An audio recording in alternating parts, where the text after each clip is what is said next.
Hey everyone, AmberFrmThVault here. Welcome back to more of the Knife Sisters. We're going to go ahead and just jump right back in, but before we do, I just wanted to say thank you so much to the publisher for giving me a copy of this so I can go ahead and play it for you here on the channel. Before we jump in, I do want to remind you too that there are some themes in this game that might be disturbing to some, including BDSM as well as some heavily sexual themes. So just remember that this is probably more of a rated R game.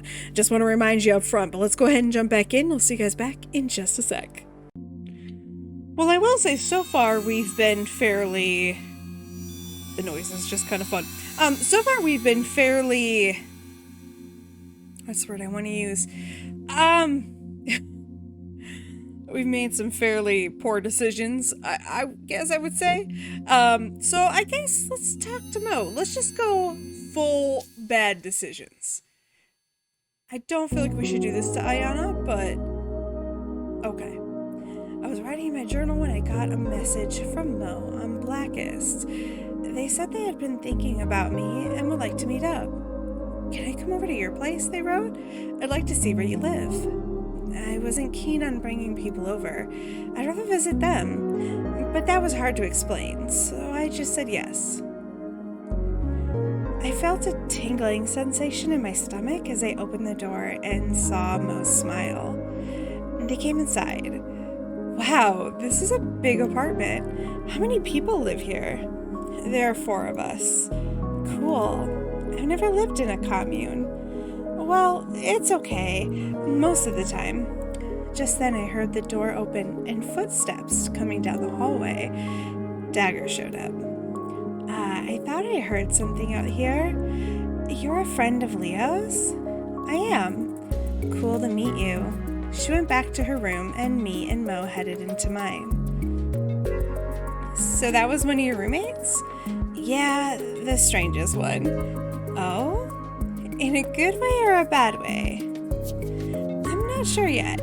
Oh, I skipped it, sorry. She's something. I see. But never mind her.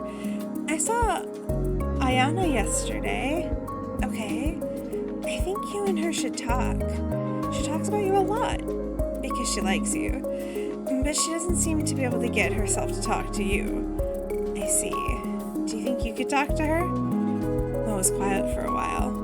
I guess I could. It's a bit hard, because she hasn't said anything about having feelings for me, and it doesn't feel good to make assumptions. But if you want to, I will try to start a conversation. I nodded. But you know, that's not why I came to see you. They came closer. I could sense their warm, arousing smell. Then they grabbed a hold of the back of my head and pulled me close. And they kissed me. I felt their hand move through my hair, grabbing it gently. Their arms were strong around my body, their tongue light and swift and wet. And they started pushing me toward the bed. We fell onto it, still kissing. Their lips were hungry. Their teeth nibbled on my lips. Their body pushed up against mine. I stroked their back through the tank top. I could feel the muscles underneath. I moved my hand to get beneath the fabric, to feel the warmth of their skin. It was radiating.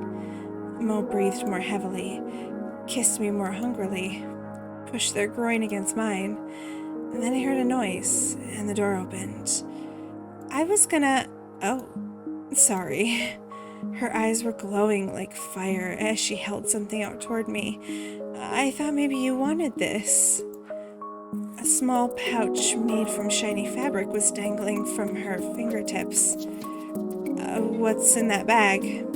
It's just some things that could put you in the mood for Sunday. I was baffled. What kind of things? You should see for yourself. And then you're welcome to come over and talk more about it. If you're free, I will explain. But you should be aware of how you use your energy and keep as much of it as possible within you up until Sunday. You shouldn't let it go to waste. That could ruin everything. She gave Mo a hostile glare. She then put the pouch on my desk and left. Mo and I looked at each other. Right. Now I get what you meant about her being the strangest of your roommates. They put their hand on my back. I sensed that they might want to continue where we left off, but my mood had shifted. I sat up. I need to go and run some errands. Mo looked a little disappointed. Okay, so I guess I'll leave then. I nodded. I can follow you downstairs. I'm going to the supermarket anyway. We were standing on the sidewalk outside of my building. Mo smiled again, showing the cute dimples on their cheek. So I'll head home then, but can I kiss you first? I wasn't sure. There was something about us standing in the middle of the street where anyone could see us that I didn't really like.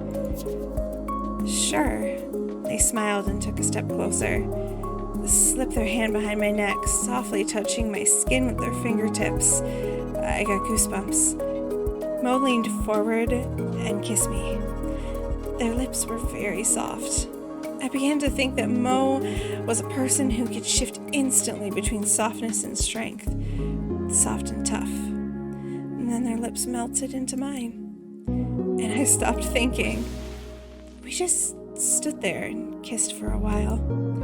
And then someone passed us on the street. When I gave the person a glance, I saw their figure was somewhat familiar. And then I recognized Vicky. I let go of Mo. Vicky probably saw me as well because she turned around. Leo? Oh, hi, Vicky. She seemed unsure whether to come say hello or just keep going. Good to see you. You look great. It wasn't a lie. She looked amazing as always. Mo and Vicky looked at each other. Both of them seemed to think, who are you? I guess I better introduce them to each other. Vicky, this is Mo, a friend of mine. And Mo, this is Vicky. Mo gave Vicky a welcoming smile. Vicky tried to return it, but it seemed forced. Nice to meet you. How do you two know each other? We went on a date last weekend. Oh, I see. Good for you. I hope. Yeah, it was a good date. I looked at Vicky, who seemed a bit happier, and nodded again. I didn't really know what more to say now, and no one else said anything either. I felt an urge to leave. I was about to go to the supermarket. Yeah, and I'm heading home. Okay, see you later then. A shock of guilt hit me from out of nowhere and made me turn to Vicky. There's a rave on Friday if you want to come. She lit up. Oh, I might. And then our group dissolved, and I was headed with quick steps toward the store, feeling a little uncomfortable. But well, whatever. I had spent time with people, so I guessed it was a normal thing to feel. Oh boy. Okay. Well, maybe I made a huge mistake. Do I want to hang out at home or do I want to go to Dagger? I don't really like Dagger, personally. I think that she's kind of bratty, but I don't know. Maybe we should go to Dagger. I feel like Dagger is the more fun route, I guess. Alright, here we go. I'd come home with my groceries and put them away. Now I was back in my room. I suddenly noticed the little pouch Dagger had brought me. I opened it carefully. Inside was an incense cone and a small plastic bag with a brownish square, about 1 square centimeter. Right. I sort of figured what that was. But why on earth would Dagger want to give it to me? I had to go ask her. I knocked on her door, but she didn't open it. Why didn't she open up? I knew she was home. Maybe I should go in. I knocked again, a bit harder this time. At first I heard nothing, but a couple seconds later I heard footsteps from inside. Dagger opened the door. She was wearing her large pullover and nothing more. At least it was long enough to cover her intimate parts. Monotonous music was playing and the room was lit by candles. There was a thick, sweet smell. In the center of the hexagram, I saw a couple of incense cones burning, and some items were gathered on the floor. So did you want something? Why on earth would I be here if I didn't want anything? You said you wanted... You said I could come over and you would explain a little bit more about the stuff in that bag. Sure. Right. Where were we? I believe in expanding consciousness. It's a way of connecting to a deeper source. I thought that might be good for you as well. I made a face. It was hard to imagine how she could have came to that conclusion. What are you connecting to? In altered states of consciousness, it's easier for me to connect to the sisters and to you. And if you use it, our connection will deepen as well. You might actually find your true feelings. My true feelings? I wondered what they were. Could a drug really make me feel? Well, we'll see about that, I thought. Well, I guess I'll leave you to it now. I started heading back to my room, not exactly any wiser than before. Okay. Thursday. Bloodletting. This sounds so terrifying. Okay, so we can hang out with Naomi, which, I don't know, seems weird. We should definitely go see Ayana, I think. Get advice from Kylo Zen. Let's go to Ayana first. I think that's probably the most important part. Alright, as I entered the cafe, I could sense something was wrong. Oh no! It was probably because Ayana's eyes on me were dark as a rain cloud. She could hardly wait until I sat down. I talked to Mo earlier today. Why didn't you tell me the two of you had something going on? That was a good question. She stared at me intensely. I thought it would be better if Mo talked to you. Why? Because the two of you seemed very tight. More than you and me? She stared at me. Is that why you didn't tell me yourself? You were just jealous of my relationship with Mo? I stared back at her. So what then? Did you want to ruin it? What? That was something I hadn't even thought about. Had I done it without realizing it? It was hard to answer her. It's true that I might have been a bit jealous, but I didn't want to ruin things for you and Mo. It's true. I was just afraid of how you would take it, since you seem to like Mo a lot. I do. Can you see now that it wasn't a very good idea not to tell? I can. It was stupid. I had a hard time meeting her eyes. I'm sorry.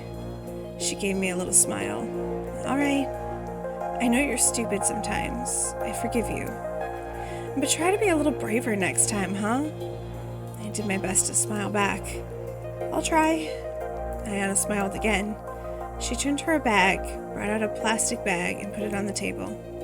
I'm not sure you deserve this, but I still got it for you. Oh, the equipment! I took the package and put it in my own bag. Thanks a million. I'll really try to be a better friend. Right. Let's just go to that rave and have a good time like we used to. I nodded. We'll have a great time, I promise. She looked a little bit happier. Cool. Then I looked forward to it. As she left, I remained in my seat, trying to work up a feeling of excitement. But it was hard for me to feel anything at all. Oh no! Okay, so in the grand tradition of screwing everything up, maybe we should just go hang out with Naomi. And then we could make another roommate mad at us. Why not? Things weren't going great as far as getting blood from someone. What possibilities remained? The only person I could even vaguely connect to the phenomenon of blood was Naomi. She seemed to like knives, at least. But the blood was supposed to come from someone innocent. And with only me and Naomi as subjects, that wasn't really a possibility. But now it was about getting blood or failing to get it at all. Why do I even want this? I asked myself. But I didn't have a good explanation. However, Naomi was almost always online on Blackist. It seemed to be her second home. It was hard to explain it all in writing, so I asked if we could meet. Sure, come over to my place, she replied. Naomi looked happy as she opened the door. It was a one-room apartment with lots of stuff in it. Have you been living here for a long time? Yeah. Ever since I moved here from my hometown a couple of years ago. I see. We sat down on her blood-red sofa. What was it you wanted to talk about? Shit. Now I had to try and explain this to her. How could I best do that?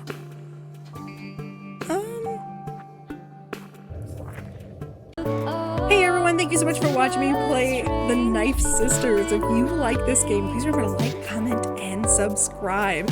Do all those YouTube things. As always, if you'd like to subscribe to the channel and you haven't already, go ahead and click on that picture of my big dumb head. Click on that bell icon if you'd like to be notified every time I post a brand new video, as well as on the right hand side of your screen there should be some random videos, things that YouTube thinks you'd like, and something that I put up there. I don't know what I did it in post, as well as a bunch of names in the middle of your screen. Those are the Twitter handles for my current patrons over on Patreon. They really do keep this channel running. I wouldn't be able to do it without all of those folks. So if you would like to go ahead and say thank you to them, go ahead and follow them over on Twitter, give them some likes, tell them they're awesome, because they truly are. If you'd like to become one of those names in the center of the screen, those are all of my patrons over on Patreon, I should say. At the time that I recorded this video, if you'd like to become one, go ahead and click in the lower left hand screen there. It says something about extra video content, bonus content, videos, things like that. Go ahead and click that to learn more about that.